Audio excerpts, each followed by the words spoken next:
नमस्कार मित्रों, मेरा नाम है मनीष वासी और आज मैं आपको बताने जा रहा हूँ। बहुत सारों को कमेंट और बहुत सारे लोग मुझसे पूछते हैं फेरी के बारे में।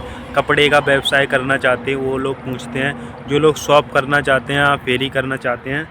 तो मैं उन लोगों के लिए मैं ये वीडियो बना रहा हूँ।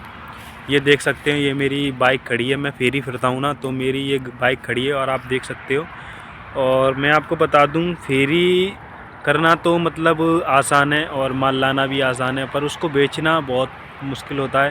पहले आप किसी चीज़ को काम को करना चाहते हो तो उसके बारे में पहले सोचो और समझो, उसके बाद ही काम स्टार्ट करो।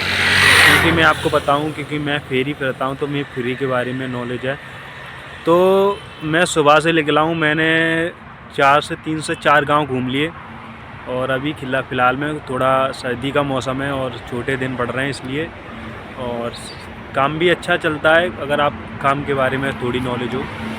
तो मैं आपको बता दूं, आपको ये फेरी करना चाहते हो तो आपको 3 बातें हमेशा याद रखनी होती हैं। क्योंकि आप किसी चीज़ प्रोडक्ट को ले जाते हो, या साड़ी या कोई और चीज़ है कोई भी, तो उसे बेचने के पर्पज़ से ना जाएं, क्योंकि बेचना ही सारी चीज़ें नहीं होता।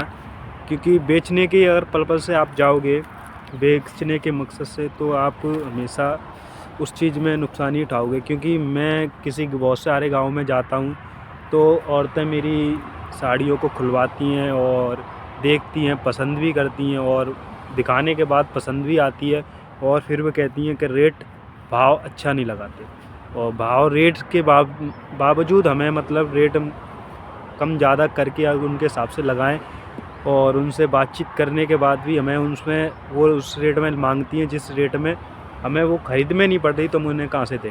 तो दिखाने के बाद 1 घंटा में इन्हें बांधने में खोलने में लगता है, उतना ही समय हमें बेचने में लगता है। तो ये चीज़ का ध्यान रखें, खास करके कि जो नए लोग हैं ना, उनके लिए बहुत दिक्कत यही है, खोलना और दिखाना मेन चीज़ ये है। और सबसे मेन चीज़ होती है कि कस्टमर को सेटिस्फाई करना, क्योंकि उसको तुम हैंडल करना नहीं सीखोगे जब तक ये व्यापार व्यर्थ है।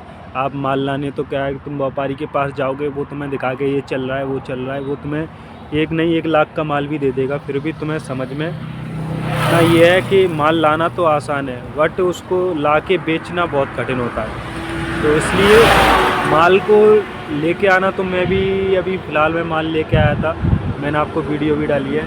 तो माल लाना तो आसान है, और उसकी स्ट्रैटेजी ये होती है कि माल बेचना कैसे है। अगर आपको बेचना सीखना है तो मुझे कमेंट में बताएं, और मैं उसके ऊपर भी वीडियो बनाऊंगा।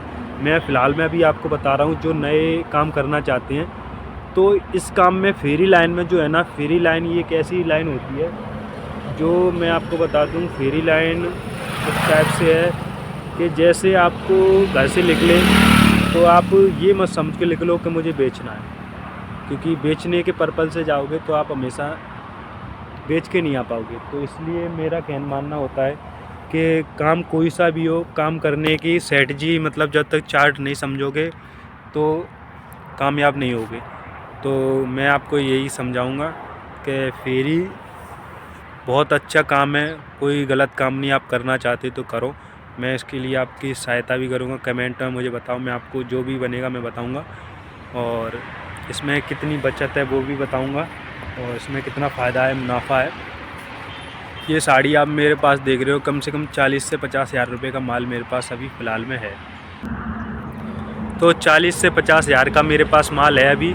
तो मैं इसको गांव में ले जा रहा हूं, तो मतलब इसमें से ये समझ लो, मैं माल 50 हज़ार का माल है तो इसमें से 20 हज़ार रुपये का ही माल मेरा कामयाब है, और सब ये ऐसे ही बढ़ा है। तो ये समझ लो, इसमें माल की भी बहुत ज़्यादा समस्या आती है, ख़ास करके साड़ियों में।